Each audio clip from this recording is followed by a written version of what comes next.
Doctor सूजन एक शिकारी शार्क पर एक्सपेरिमेंट कर रही थी। उसने एक खास डिवाइस शार्क के दिमाग पर लगाया, लेकिन उसे अंदाजा नहीं था कि खतरे की हल्की सी आहट मिलते ही शार्क जाग जाएगी।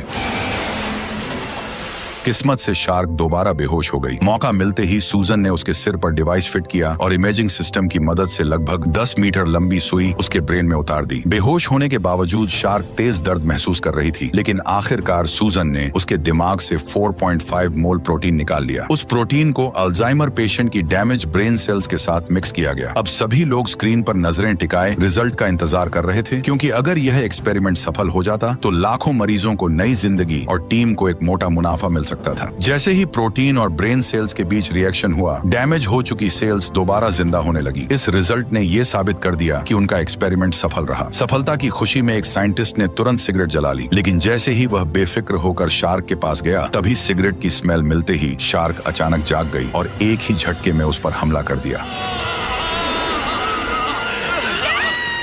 सबके सामने उसका एक हाथ पल भर में शरीर से अलग हो गया और लोगों के बीच में दहशत फैल गई। शार्क बेकाबू हो चुकी थी। उसे रोकने के लिए कार्टर ने तुरंत ग्लास तोड़ा और हार्पून गन निकाल ली। वहीं सूजन ने इस मुश्किल से मिले रिसर्च रिजल्ट को बचाने के लिए बिना देर किए स्विच ऑन किया और शार्क को वापस गहरे पानी में छोड़ दिया। लेकिन किसी को अंदाजा नहीं था कि उन्होंने कितनी बड़ी गलती कर दी थी। कार्टर ने तुरंत टावर से संपर्क किया और नजदीकी मेडिकल टीम को बुलाया, क्योंकि यह सब गहरे समुद्र में बने रिसर्च सेंटर के अंदर हुआ था। बाहर तेज तूफान चल रहा था और सबने पहली बार नेचर का असली रौद्र रूप देखा था। उधर हेवी ब्लीडिंग की वजह से घायल साइंटिस्ट की हालत लगातार बिगड़ रही थी। खराब मौसम के कारण हेलीकॉप्टर लैंड नहीं कर पाया, इसलिए स्टील केबल के सहारे ही उसे मेडिकल टीम तक पहुंचाया गया। इसके बाद सभी लोग तुरंत बेस की ओर बढ़ने लगे, क्योंकि उन्हें डर था कि विशाल समुद्री लहरें कभी भी जानलेवा साबित हो सकती हैं। अच्छी बात यह रही कि बाकी सब सुरक्षित बेस पर पहुंच गए, लेकिन स्ट्रेचर पर पड़े साइंटिस्ट की हालत अभी भी क्रिटिकल थी। तभी खराब मौसम के चलते ऊपर खींचने वाली मशीन अचानक फेल हो गई और बिना किसी सपोर्ट के वह केबल सहित सीधे शार्क से भरे समुद्र में जा गिरा। बेस पर लौटते ही सबने देखा कि शार्क ने केबल को अपने जबड़ों में जकड़ रखा था और उसी के सहारे वह हेलीकॉप्टर को अपने इशारे पर नचा रही थी। कुछ ही सेकंड में हेलीकॉप्टर टावर से टकराया और जोरदार धमाके के साथ खत्म हो गया। ब्लास्ट इतना पावरफुल था कि बेस के कई हिस्सों में आग फैल गई। साथ ही उनका पूरा सर्वेलेंस और कम्युनिकेशन सिस्टम भी डाउन हो गया। जब सबका ध्यान कंट्रोल पैनल पर था, तभी रसल ने देखा कि पास से कुछ तेजी से उनकी तरफ बढ़ रहा है। अगले ही पल उसे समझ आया कि वही शार्क उनके घायल साथी को मुंह में दबाए सीधे ग्लास वॉल की तरफ आ रही थी। पास पहुंचते ही उसने उस आदमी को पूरी ताकत से कांच पर दे मारा और अगले ही सेकंड ग्लास में दरारें पड़ गईं। मरते हुए साथी और टूटते कांच को देखकर सबके अंदर डर और गहरा हो गया। वे वहां से हटने ही वाले थे कि अचानक एक और हादसा हो गया। समुद्र का पानी कांच तोड़ता हुआ लैब के अंदर घुस आया। ठंडा पानी जैसे जैसे अंदर भरता गया, वैसे वैसे सबकी घबराहट बढ़ती चली गई। जान बचाने के लिए सभी लोग तुरंत सीक्रेट गेट के अंदर घुस गए। पानी का प्रेशर इतना ज्यादा था कि गेट बंद करना लगभग नामुमकिन हो गया, लेकिन पूरी ताकत लगाकर उन्होंने किसी तरह उसे लॉक कर दिया। फिलहाल सब सुरक्षित थे, लेकिन अब असली समस्या ये थी कि इतने बड़े ब्लास्ट और लैब के डूब जाने के बाद वे इस डीप सी रिसर्च बेस से बाहर कैसे निकले। ऊपर जाने वाली इकलौती सीढ़ी भी पानी में गायब हो चुकी थी और किसी को यह भी नहीं पता था कि इस दरवाजे के उस पार कोई विशाल शार्क उनका इंतजार तो नहीं कर रही थी। बेबस होकर सभी मेंटेनेंस टनल की तरफ भागे, जबकि पीछे से बाढ़ का पानी लगातार उनका पीछा कर रहा था। आखिर सही समय पर उन्होंने मेन गेट खोल दिया, जिससे कम से कम एक रास्ता क्लियर हो गया। लेकिन ऊपर वाले फ्लोर पर मौजूद शेफ की किस्मत साथ नहीं दे रही थी। एक खतरनाक छोटी शार्क चुपचाप उसके पीछे आ रही थी। यह देखकर उसका चेहरा डर से सफेद पड़ गया। वह बिना पीछे देखे जान बचाकर भागा और आखिरकार किचन में घुस गया। फिलहाल वह बच गया था, लेकिन उसने जरा भी रिस्क नहीं लिया। उसने पास पड़ा पेन उठा लिया और जब उसने देखा कि शार्क दूसरी दिशा में मुड़ गई है, तभी जाकर उसकी सांस में सांस आई। लेकिन वह ज्यादा देर वहां रुक नहीं सकता था, इसलिए वह शेल्फ पर चढ़ने लगा। उसे अंदाजा नहीं था कि शार्क अब बिल्कुल पास आ चुकी थी। जैसे ही वह ऊपर पहुंचने वाला था, अचानक उसका पालतू तोता सामने आ गया। वह घबरा गया और उसका हाथ फिसल गया, जिससे वह फिर से नीचे गिर पड़ा। फिर भी उसने हार नहीं मानी। वह अपने तोते को साथ लेकर ऊपर चढ़ना चाहता था। उसने हाथ बढ़ाकर तोते को बुलाया ही था कि तभी हालात और बिगड़ गए। शार्क ने शेल्फ पर जोरदार टक्कर मारी और शेफ सीधे पानी में जा गिरा। इस जानलेवा पल में उसे पास ही एक ओवन दिखा। जान बचाने के लिए वह तेजी से उसकी तरफ तैरा और शार्क के पहुंचने से ठीक पहले उसके अंदर घुस गया। लेकिन खतरा अभी खत्म नहीं हुआ था। शार्क की टक्कर से ओवन अचानक ऑन हो गया और अंदर मौजूद आग पकड़ने वाली गैस चारों ओर फैल गई। बचने के लिए उसने कुल्हाड़ी से ऊपर की तरफ वार करना शुरू किया। जैसे ही छेद बना, वह तुरंत ओवन के ऊपर चढ़ गया और सीधे शार्क के पीछे कूद पड़ा। आहट मिलते ही शार्क भी उसके पीछे मुड़ गई। तभी शेफ ने लाइटर निकाला और उसे ओवन की तरफ फेंक दिया। अगले ही पल जोरदार धमाका हुआ और शार्क वहीं खत्म हो गई। दूर हुए धमाके ने एक शार्क को तो खत्म कर दिया, लेकिन सबके दिमाग में एक बड़ा सवाल उठ गया कि एक साधारण समुद्री जीव में इंसानों पर हमला करने की इतनी समझ कैसे आई और उसने अपने शिकार को कांच तोड़ने के हथियार की तरह क्यों इस्तेमाल किया। तभी डॉक्टर सूसन ने सच बताया कि प्रोटीन निकालने के लिए उन्होंने शार्क के दिमाग में एक इलीगल केमिकल डाला था, जिससे उसका ब्रेन असामान्य रूप से बड़ा हो गया और उसकी इंटेलिजेंस कई गुना बढ़ गई। लेकिन साइड इफेक्ट में वे शार्क पहले से ज्यादा स्मार्ट और ताकतवर बन गई। सब बेबस और शौक में थे, फिर भी बाहर निकलने का रास्ता ढूंढना जरूरी था। उन्होंने पनडुब्बी से भागने का प्लान बनाया, लेकिन पता चला कि छोटी शार्क उसे पहले ही तबाह कर चुकी थी। अब सिर्फ दो ऑप्शन बचे थे, या तो तैरकर पहले फ्लोर के प्लेटफॉर्म तक पहुंचे और वहां से लिफ्ट से ऊपर जाने की कोशिश करें, लेकिन रास्ते में जरा सी चूक हुई तो बचना नामुमकिन होगा। दोनों रास्तों में मौत का खतरा साफ दिख रहा था और इसी डर ने टीम के बीच गुस्सा बढ़ा दिया। तभी रसल ने डाइव करके निकलने का सुझाव दिया, लेकिन शायद यह बात शार्क को मंजूर नहीं थी। अचानक वह पानी से बाहर उछली, रसल को एक ही झटके में अपने जबड़ों में दबाया और उसे घसीटते हुए गहराई में ले गई। ये देखकर सब सन्न रह गए। लग रहा था कि शार्क ने उनका डाइव करके निकलने का ऑप्शन पहले ही खत्म कर दिया है। मजबूरी में सबने सामने वाला गेट खोल दिया, जो शायद उन्हें ऊपर ले जा सकता था, लेकिन कुछ ही सेकंड में एयर प्रेशर की वजह से समुद्री पानी लिफ्ट शाफ्ट में भरने लगा। दो मेंबर्स ने जान जोखिम में डालकर दरवाजा किसी तरह बंद किया, पर नई मुसीबत उनका इंतजार कर रही थी। ऊपर लिफ्ट एरिया में हुए ब्लास्ट से आग लगी हुई थी और रखा सामान भी फट रहा था। उधर शार्क लगातार दरवाजे पर टक्कर मार रही थी। स्थिति बिगड़ती देख कार्टर ने फैसला किया कि उसके साथी आगे बढ़ें और वह खुद रिस्क लेकर -1 फ्लोर का हैच खोलेगा, ताकि पानी का लेवल कंट्रोल हो सके। उसका फैसला सही साबित हुआ। उसने हैच खोल दिया और सही वक्त पर शार्क के हमले से भी बच गया। लेकिन तभी हालात फिर पलट गए। एक ढीले स्क्रू की वजह से सीढ़ी का हिस्सा टूटकर नीचे गिर गया। अच्छी बात यह थी कि सीढ़ी दूसरी तरफ अटक गई, लेकिन एक टीम मेंबर संतुलन खो बैठा और सीधे पानी में गिर गया। कार्टर ने तुरंत खुद को संभाला और उसे बचाने की कोशिश की, लेकिन वह 1 सेकंड देर हो गया।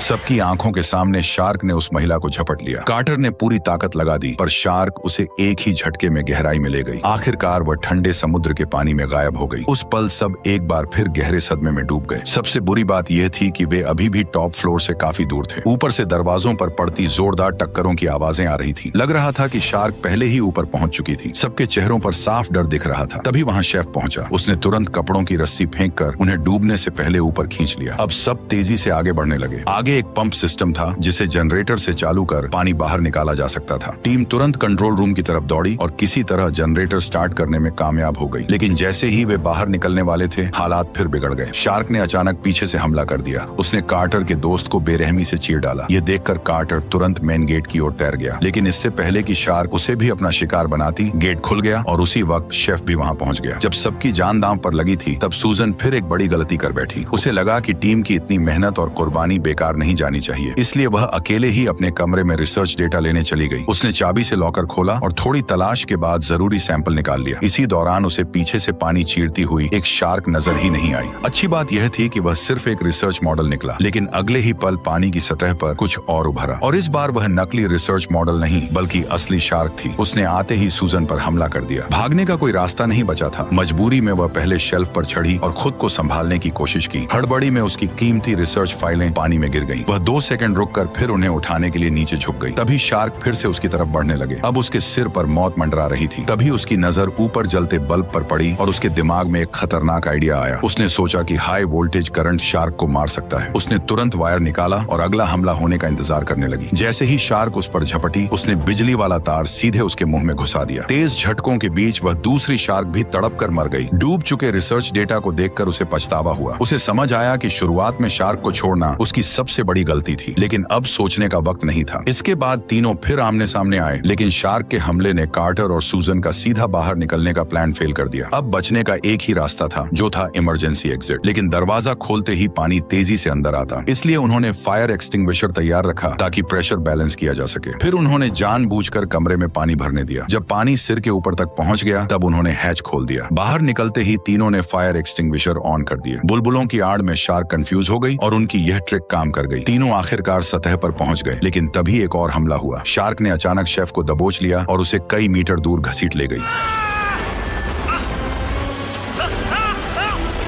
फिर भी शेफ ने हार नहीं मानी। उसने अपने गले में लटका क्रॉस निकाला और पूरी ताकत से शार्क की आंखों पर वार करने लगा। आखिरकार वह एक बार फिर मौत के मुंह से बच निकला। ये देखकर कार्टर और सूजन दोनों हैरान रह गए। कार्टर फिर से पानी में कूद पड़ा और शेफ किसी तरह मलबे के ऊपर चढ़ आया। सूजन ने उसकी चोट पर पट्टी बांधी, जिससे फिलहाल ज्यादा ब्लीडिंग का खतरा टल गया। चारों तरफ फैले मलबे को देखकर उन्हें एक बड़ी सच्चाई समझ आई कि पहले नीचे बनी मजबूत दीवारों से शार्क को अंदर कैद किया जा सकता था, लेकिन अब पूरा स्ट्रक्चर धीरे धीरे डूब रहा था और ऊपर सिर्फ पतली आयरन ग्रिल बची थी। इसका मतलब साफ था कि शार्क सिर्फ इंसानों को मारना नहीं चाहती थी, बल्कि वह इस इंसानी पिंजरे से निकलकर खुले समुद्र में भागना चाहती थी। उसे खत्म करना होगा।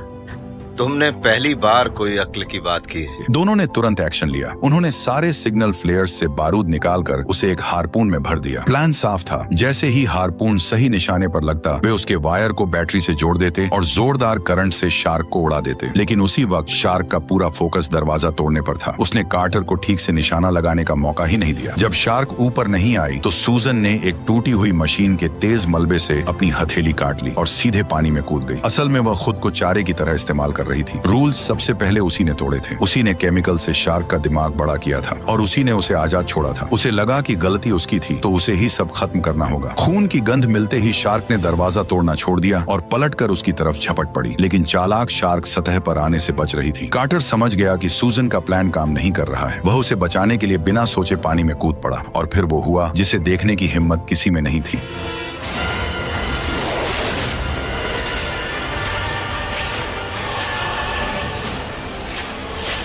अगले ही पल शार्क ने सूजन के बेरहमी से टुकड़े टुकड़े कर दिए। कार्टर बस ये सब होते देखता रह गया। खून की गंध के बाद अब शार्क ने कार्टर को टारगेट कर लिया और उसकी तरफ बढ़ने लगी। जब उसने हमला किया तो कार्टर घबराया नहीं। अपनी तेज तैराकी से वह अटैक से बच निकला और मौका पाते ही उसने शार्क के फिन को पकड़ लिया और खुद को दूर धकेल दिया। उसी वक्त शेफ ने फिर कमान संभाली। उसने हारपून गन उठाई और पूरी तैयारी के साथ खड़ा हो गया। उसने हारपून को शार्क की फिन पर टारगेट किया और जैसे ही उसे सही मौका मिला, उसने बिना सोच हारपून सही तरीके से शार्क के फिन में दाग दिया। लेकिन उसी पल उससे एक गलती हो गई। हारपून फिन को चीरती हुई कार्टर के पैर के आर पार निकल गई। तार तेजी से खींच रहा था। अगर कार्टर ने समय रहते खुद को शार्क से अलग नहीं किया तो शेफ के बैटरी से वायर जोड़ते ही जोरदार धमाका होगा और वह भी शार्क के साथ खत्म हो जाएगा। लेकिन बचना आसान नहीं लग रहा था। शार्क जाली तोड़कर बेस से बाहर निकलने ही वाली थी कि तभी कार्टर ने सही समय पर जाल पकड़ लिया और खुद को उसके फिन से अलग कर लिया। उसी पल शेफ ने बैटरी से वायर जोड़ दिया और अगले ही सेकंड जोरदार विस्फोट हुआ।